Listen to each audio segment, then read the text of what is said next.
What's up, everybody? This is EchoLynx. Quick heads up before we start.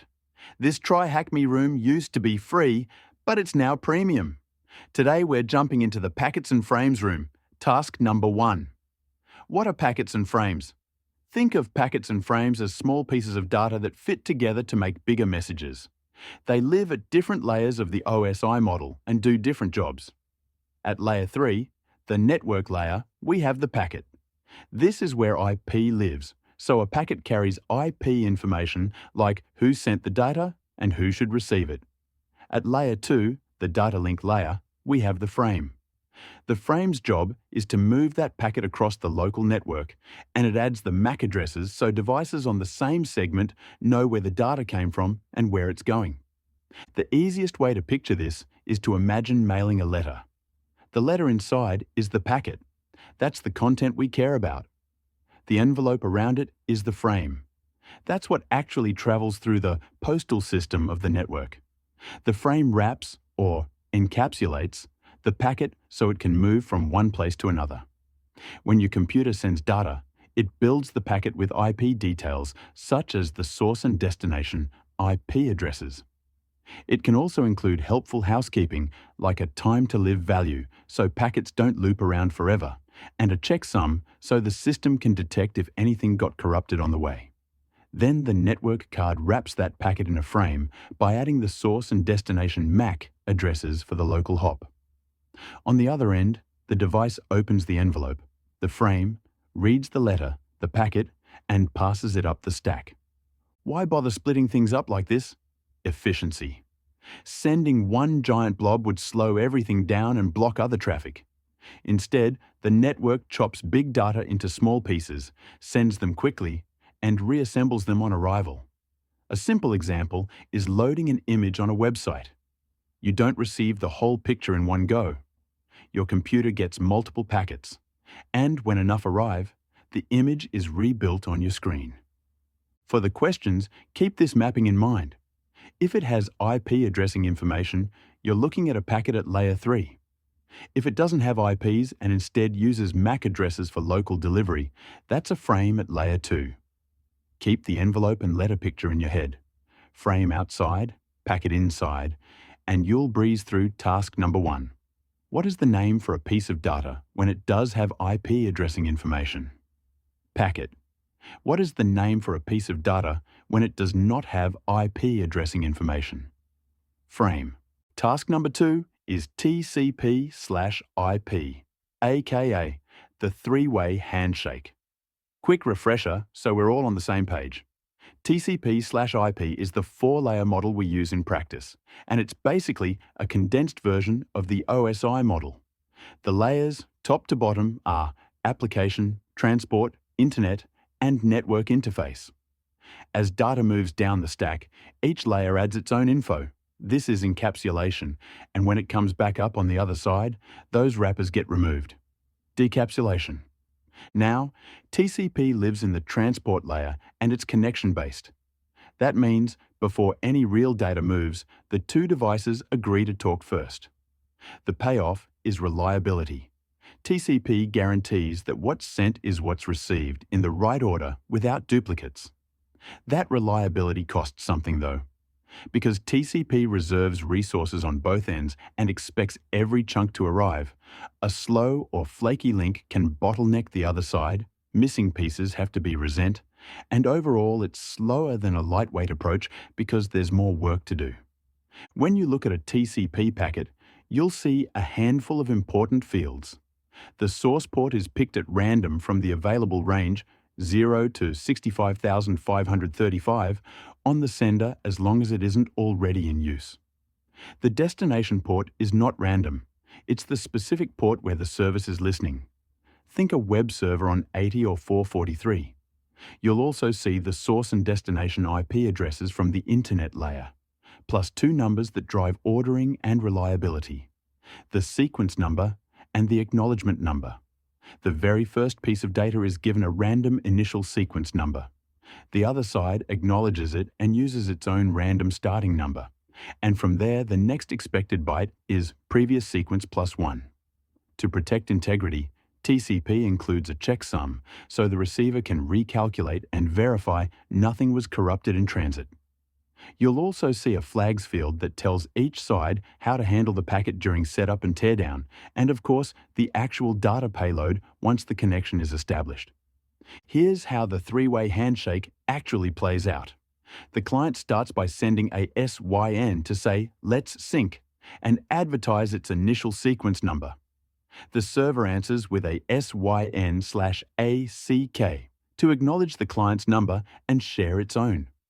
The client replies with an ACK to confirm, and at that point, the connection is established and normal data can flow. If something goes wrong, an RST resets the conversation abruptly. When it's time to close things cleanly, one side sends FIN, the other side ACKS it, then sends its own FIN, and finally gets an ACK back.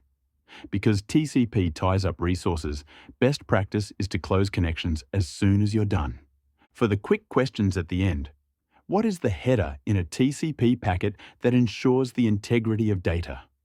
It is the checksum. Provide the order of a normal three-way handshake, with each step separated by a comma. The normal three-way handshake order is SYN, SYN/ACK, ACK. Task number 3 is a quick practical. We're going to help Alice and Bob talk by reassembling the TCP conversation in the static lab.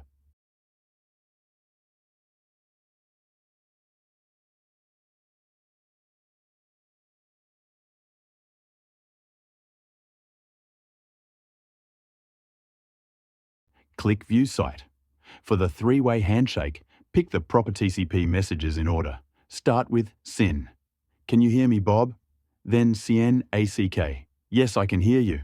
Then confirm with ACK:"OK. Great. That brings the connection up. Once they're connected, you can show normal traffic with data. Cheesecake is on sale.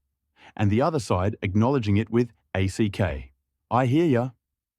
To close cleanly in this lab, choose FIN/ACK. I'm all done.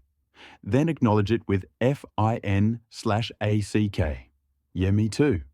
Then let the peer signal its own close with ACK. OK, goodbye. Ignore the decoys, things like ping, ICMP, echo, weird SYN lines like SYN-X=3, and reset failure messages such as RST/reset/fail/repeat/wire aren't part of a normal TCP handshake and will break the flow. When the conversation completes, the lab will display a flag. Copy it exactly in the brace format and paste it into the answer box. Task number 4 is UDP/IP. UDP, the User Datagram Protocol, is another way devices send data across a network, but unlike its brother, TCP, it's stateless. That means there's no three-way handshake, no synchronization step, and no acknowledgements during the connection. Each message, datagram, is just sent, and the sender doesn't wait to hear back before firing off the next one. This design trades reliability for speed, which is exactly why UDP shows up in places where a little loss is acceptable or timing matters more than perfection. Think video streaming or voice chat, just like we compared back in the OSI model room. Because UDP doesn't maintain a constant connection, it doesn't reserve system resources the way TCP does, and applications themselves can decide how quickly to send packets. That flexibility is great for performance, but on unstable links the experience can be rough, and UDP simply doesn't care whether the data was received or not. There are no TCP-style safeguards like ordered delivery or built-in recovery. The packets themselves are simpler, with fewer headers, and they share some common fields you've already seen, a time-to-live value. So undeliverable traffic doesn't wander forever. The source and destination IP addresses to say who sent the datagram and who should get it, a source port chosen at random from the unused range on the sender, a destination port tied to the specific service on the receiver, and the data area that carries the actual bytes the app is sending. In the diagram with Alice and Bob, you'll notice the sender just transmits and the receiver may or may not get every datagram. There's no back and forth acknowledgement loop like TCP. For the quick quiz at the end, what does the term UDP stand for? User Datagram Protocol. What type of connection is UDP? Stateless. What protocol would you use to transfer a file? TCP. What protocol would you use to have a video call? UDP. Task number 5 is Ports 101, practical. Think of a harbour. Ships can only dock at ports that fit their size and needs. Networking works the same way. Once a connection is established, think back to the OSI model room. All data sent and received flows through numbered ports. These are just numeric docks from 0 to 65,535, and they enforce what can park where. Because there are so many ports, we follow shared standards so software agrees on where to send things. That's why web browsers expect web traffic on port 80, regardless of whether it's Chrome or Firefox. Ports from 0 to 1024 are called common ports, and you'll see the usual suspects here. FTP on 21 for file transfer, SSH on 22 for secure command line access, HTTP on 80 for the web, HTTPS on 443 for encrypted web, SMB on 445 for file printer sharing, and RDP on 3389 for remote desktop. These are conventions, not hard laws. You can run a web server on something like 8080 insteed of 80. But then you must include the port number after a colon when you connect. For example, http://host:8080. For the practical, click View Site. Connect to the IP address 8.8.8.8 on port 1234 and the site will return a flag. Copy the flag exactly as shown and paste it into the answer box in the brace format like this. Once you submit that flag, you're done with task number 5. Task number 6. Keep learning. Go to the Extending Your Network room. I also have a video on that you can check out.